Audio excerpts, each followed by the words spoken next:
മുഹമ്മദ് നബി സല്ലല്ലാഹു അലൈഹി വസല്ലമ പറഞ്ഞതായി ഇബ്നു അബ്ബാസ് റളിയല്ലാഹു അൻഹു റിപ്പോർട്ട് ചെയ്ത ഒരു ഹദീസിൽ നിന്ന് പല്ലുവേദനയെ കുറിച്ചുള്ള പഠനം ആരംഭിക്കാം. ഇബ്നു നബവിയിൽ നമ്മൾ 58ാമത്തെ ഹദീസായിട്ട് അത് പഠിപ്പിക്കും. വൻ ഇബ്നു അബ്ബാസ് റളിയല്ലാഹു അൻഹുമാ, ഇബ്നു അബ്ബാസ് റളിയല്ലാഹു അൻഹുമാ പറഞ്ഞു, അന്ന റജുലൻ, തീർച്ചയായും ഒരാൾ, ശക്കാ ഇലാ റസൂലില്ലാഹി സ്വല്ലല്ലാഹു അലൈഹി വസല്ലം, ശക്കാണ് റസൂൽ സല്ലല്ലാഹു അലൈഹി വസല്ലമയിലേക്ക് ആവലാതി ബോധിപ്പിച്ചു. ബിവജഇൽ ളിർസി, പല്ലുവേദന. ഫറഖാഹു റസൂലുള്ളാഹി സ്വല്ലല്ലാഹു അലൈഹി വസല്ലം, അപ്പോൾ നബി തങ്ങൾ അദ്ദേഹത്തിന് മന്ത്രിച്ചു കൊടുത്തു. ഫഖാല, നബി തങ്ങൾ ഇങ്ങനെ പറഞ്ഞു, ഉസ്കുനി അയ്യത്തുഹരി, ഏ കാറ്റേ നീ അടങ്ങ്, വായു നീ അടങ്ങ്. അസ്കൻതുക, നിന്നെ ഞാൻ അടക്കി നിർത്തുന്നു.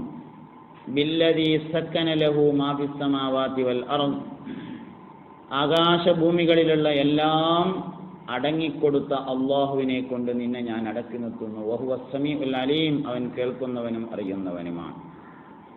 ഉസ്കുനി അയ്യത്തുഹരി അസ്കൻതുക ബില്ലദീ സക്കന ലഹു മാ ഫിസ് സമാവാതി വൽ അർദി വഹുവ സമീഉൽ അലീം എന്ന് നബി സല്ലല്ലാഹു അലൈഹി വസല്ലം തങ്ങൾ പറഞ്ഞു. പല്ലുവേദനയുമായി ബന്ധപ്പെട്ട വേറെയും ഹദീസുകൾ വന്നിട്ടുണ്ട്. ബഹുമാനപ്പെട്ട അബ്ദുല്ലാഹി ഇബ്നു റവാഹ റളിയല്ലാഹു അൻഹുവിന് പല്ലുവേദനയുണ്ടായപ്പോൾ നബി തങ്ങളോട് വന്ന് പരാതി പറയുകയും നബി തങ്ങൾ ആ വേദന ഉള്ള ഭാഗത്ത് ഇങ്ങനെ കൈ വച്ചിട്ട് ദുആ ചെയ്യുകയും ചെയ്തതായി വേറെ ഹദീസിൽ വന്നിട്ടുണ്ട്. അപ്പോൾ ഈ ദുആ പല്ലുവേദനയുള്ള ആൾ സ്വയം ചെയ്യുകയാണെങ്കിൽ എവിടെയാണോ വേദന ഉള്ളത് അവിടെ കൈ വെക്കുക. കൈ മൊത്തം വെച്ചാൽ കോൺസെൻട്രേഷൻ കിട്ടൂലെങ്കിൽ വിരൽ വെക്കുക. ആ ഭാഗത്തേക്ക് ശ്രദ്ധിക്കണം. എവിടെയാണ് അപ്പോൾ ഇവിടെ പല്ലുവേദന ഉള്ളത് വെച്ചാൽ മൊത്തം അങ്ങനെ വെച്ചിട്ട് അവർക്ക് ശ്രദ്ധിക്കാൻ കഴിയുമെങ്കിൽ കുഴപ്പമില്ല, അല്ലെങ്കിൽ ഒരു വിരൽ അവിടെ അങ്ങനെ അമർത്തി വെക്കുക അങ്ങോട്ട്. എന്നിട്ട് ഈ ദുആ നടത്തുക. ഉസ്കുനി അയ്യത്തുഹരി അസ്കൻതുക ബില്ലദീ സക്കന ലഹു മാ ഫിസ് സമാവാതി വൽ അർദി വഹുവ സമീഉൽ അലീം. അപ്പം അങ്ങനെ പല്ലുവേദനക്കുള്ള ഒരു പ്രധാനപ്പെട്ട ദുആ ഈ ഹദീസിൽ നിന്ന് കിട്ടും. പുറത്ത്. രണ്ടാമത് ഈ ഹദീസിൽ മറ്റൊരു കാര്യമുള്ളത്, ഉസ്കുനി അയ്യത്തുഹരി, ഏ വായു നീ അടങ്ങ് എന്നാണ്. വായു കോപവുമായി ബന്ധപ്പെട്ടത് തന്നെയാണ് പല്ലുവേദനയും. വായു നീ അടങ്ങ് എന്നല്ല പറഞ്ഞത്. അപ്പോൾ ശരീരത്തിലെ വായു സാന്നിധ്യത്തിൻ്റെ അപര്യാപ്തതയോ അല്ലെങ്കിൽ അതിൻ്റെ മറ്റെന്തെങ്കിലും പ്രശ്നങ്ങളോ ആണ് പല്ലുവേദനയുടെ കാരണം ഒന്നാമതായി എന്നതിൽ നിന്ന് കിട്ടും. സാധാരണ നമ്മൾ പറയും പോലെയുള്ള പല്ല് വൃത്തിയില്ലാതിരിക്കലും പല്ല് തേക്കാതിരിക്കലും പല്ലിൻ്റെ ഇടയിൽ എന്തെങ്കിലുമൊക്കെ പറ്റിപ്പിടിച്ച് നിന്ന് അണുക്കൾ വന്ന് കേട് വന്ന് ചീഞ്ഞ്, അതൊക്കെ അതിൻ്റെ കാരണങ്ങൾ തന്നെയാണ്. കാരണങ്ങൾക്കപ്പുറമുള്ള കാരണം വായുകോപമാണ്.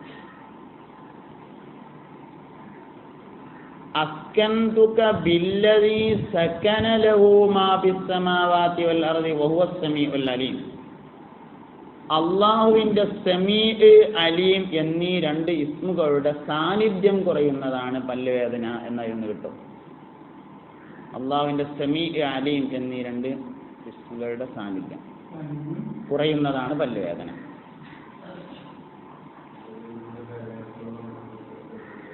ഉണ്ട്. അപ്പോൾ വേദനകൾ മൊത്തം അങ്ങനെയാണ് കിട്ടും.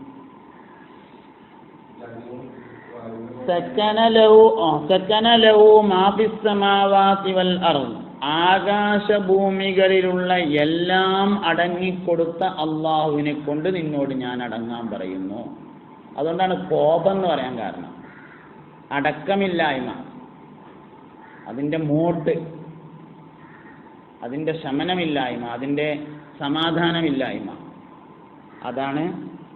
അപ്പോൾ വായുവിൻ്റെ സമാധാനം പല്ലുവേദനയെ ശമിപ്പിക്കുന്നു എന്നുള്ളിടത്തേക്ക് എത്തും. മലബാറിലുള്ള തൊബീബുമാര്, മലബാരി തൊബീബുകൾ പല്ലുവേദനക്ക് മാവിൻ്റെ ഇല നിർദ്ദേശിച്ചിട്ടുണ്ട്. മൂച്ചിൻ്റെ ഇല ചതച്ചിട്ട് അതുകൊണ്ട് പല്ല് തേക്കാൻ വേണ്ടി നിർദ്ദേശിച്ചതായി കാണാൻ പറ്റും. പല്ലുവേദന ഉൾപ്പെടെയുള്ള എല്ലാ വേദനകൾക്കും വേദനയുള്ള ഭാഗത്ത് കൈവച്ച് സൂറത്തുൽ ഇഖ്ലാസ് ഓതാൻ വേണ്ടി നിർദ്ദേശിക്കപ്പെട്ടതായി മറ്റു ചില സ്ഥലങ്ങളിൽ കാണാം. ഏത് വേദനക്കും പറ്റും. വയറുവേദന ഉൾപ്പെടെയുള്ള, തലവേദന ഉൾപ്പെടെയുള്ള ഏത് വേദനക്കും. അഹദിയ്യത്ത് എന്ന് പറയുന്നത് വലിയൊരു ശക്തിയാണ്, പ്രപഞ്ചത്തിലെ ഏറ്റവും വലിയ ശക്തിയാണ്. അപ്പം ആ ശക്തിയെ ആവാഹിച്ചുകൊണ്ട് വേദനയെ ശമിപ്പിക്കുക. സുക്കൂൻ ഇല്ലാത്തതാണ് പല്ലുവേദന എന്ന് വരുമ്പോൾ. സുക്കൂൻ എന്ന് പറയുന്നത് സ്വബറിൽ നിന്ന് വരുന്നതാണ്. പല്ലുവേദന വലിയൊരു അസ്വസ്ഥത ഉണ്ടാക്കുന്ന വേദന ആയതുകൊണ്ട് അരമണിക്കൂർ പല്ലുവേദന ഉണ്ടാകുമ്പോഴേക്ക് പല്ലുവേദന ഇല്ലാത്ത 23.5 മണിക്കൂർ നമുക്ക് ഓർമ്മ ഇല്ലാതാവും. പല്ലുവേദന ആകെ അരമണിക്കൂർ ഉണ്ടാകുക, അല്ലെങ്കിൽ 1 മണിക്കൂർ കൂട്ടിക്കോളി. അപ്പോൾ പല്ലുവേദന ഇല്ലാത്ത 23 മണിക്കൂറുണ്ട്, അത് ഓർമ്മ ഉണ്ടാവില്ല. അങ്ങനെ അത്രയും ഒരു അടക്കം കിട്ടാത്ത രോഗമാണ് പല്ലുവേദന. സംഗതി പല്ലുവേദന ഉണ്ടായിട്ട് ആരും മരിച്ചു പോകുന്നില്ല. നെഞ്ഞുവേദന പിന്നെ നമുക്ക് ആലോചിക്കായിരുന്നു, പക്ഷെ ഒരു സബൂർ ഉണ്ടാവില്ല. ആ നിലക്കുള്ളൊരു വേദനയാണ് പല്ലുവേദന. നേരിയ വെള്ളത്തിൽ അല്പം കല്ലുപ്പ് ചേർത്ത് അതുകൊണ്ട് കവിൾ കൊള്ളുന്നത് പല്ലുവേദനക്ക് നല്ലതാണ്. ഗ്രാമ്പൂ ചതച്ച് പല്ലുവേദനയുള്ള ഭാഗത്ത് വെച്ച് കൊടുക്കുന്നത് പല്ലുവേദന ശമിക്കാൻ ഉപകരിക്കുന്നതാണ്. പല്ലിനിടയിൽ ഭക്ഷണത്തിൻ്റെ അവശിഷ്ടങ്ങൾ അടിഞ്ഞുകൂടിയിട്ടുണ്ടെങ്കിൽ അത് നീക്കം ചെയ്തെങ്കിൽ മാത്രമേ പല്ലുവേദന പോവുള്ളൂ. സ്ഥിരമായ പല്ലുവേദനയും പല്ലിൻ്റെ ഊനിന് തകരാറോ പല്ലിൻ്റെ വേരുകൾക്ക് തകരാറോ ഉണ്ടെങ്കിൽ വേദനയുള്ള ഭാഗത്ത് ഹിജാമ ചെയ്യുന്നതും പല്ലുവേദനയ്ക്ക് ആശ്വാസം നൽകുന്നതാണ്. ശരീരത്തിൻ്റെ പ്രധാനപ്പെട്ട അവയവങ്ങളൊക്കെ പല്ലുമായി സന്ധിക്കുന്നതിനാൽ പല്ല് വൃത്തിയായി സൂക്ഷിക്കേണ്ടതും പല്ലിന് പറ്റുന്ന എല്ലാ കേടുകളും മസ്തിഷ്കം ഉൾപ്പെടെയുള്ള, കണ്ണുൾപ്പെടെയുള്ള, കാതുൾപ്പെടെയുള്ള ശരീരത്തിൻ്റെ പ്രധാനപ്പെട്ട അവയവങ്ങളെ ബാധിക്കുന്നതുമാണ്. ചില സന്ദർഭങ്ങളിൽ പല്ല് തേക്കൽ ശക്തമായ സുന്നത്തുള്ള സന്ദർഭങ്ങളുണ്ട്. ഉറക്കത്തിൽ നിന്ന് എഴുന്നേൽക്കുന്നത്, ഉറങ്ങാൻ പോകുന്നത്, ഇങ്ങനെയുള്ള വായ പകർച്ചയാകുന്ന സമയങ്ങൾ, ഇങ്ങനെയുള്ള ചില സന്ദർഭങ്ങളിൽ പല്ല് തേക്കൽ ശക്തമാണ്. ഇതിൽ ഏറ്റവും പ്രധാനമായിട്ട് പ്രത്യേകിച്ച് കുട്ടികളെയൊക്കെ പരിശീലിപ്പിക്കേണ്ട ഒരു കാര്യമാണ് ഉറങ്ങുന്നതിന് മുമ്പ് പല്ല് തേക്കുക എന്നുള്ള ശീലം. എല്ലാവരും ഉറക്കത്തിൽ നിന്ന് എഴുന്നേറ്റിട്ട് ഇനി പല്ല് തേക്കാൻ ലേശം വൈകിയാലും ഉറങ്ങുന്നതിന് മുമ്പുള്ള പല്ല് തേപ്പ് എല്ലാവരും ശീലിക്കണം. പല്ല് കേടുവരാതിരിക്കാൻ ഏറ്റവും പ്രധാനപ്പെട്ട ശീലം ഉറങ്ങുന്നതിന് മുന്നുള്ള പല്ല് തേപ്പാണ്. നന്നായിട്ട് ഉറങ്ങുന്നതിന് മുമ്പ് പല്ലെന്ന് പറഞ്ഞാൽ ഞാൻ നേരത്തെ പറഞ്ഞു, പല്ലിൻ്റെ കൂടെ മോണയും നാവും, മോണയുൾപ്പെടെ നാവ് ഉൾപ്പെടെ വൃത്തിയാക്കി തേക്കണം.